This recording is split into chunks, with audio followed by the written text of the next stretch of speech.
ఆవకాయ ఆంజనేయ కథ మొదలెట్టినాడు చూడరయ్యా శక్తినంతా కూడగట్టి చెట్టు దులిపినాడు అంజయ్య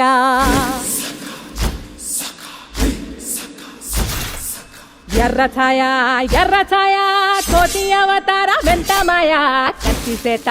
పట్టకుండా కాయ కోసినాడు కపిలయ్య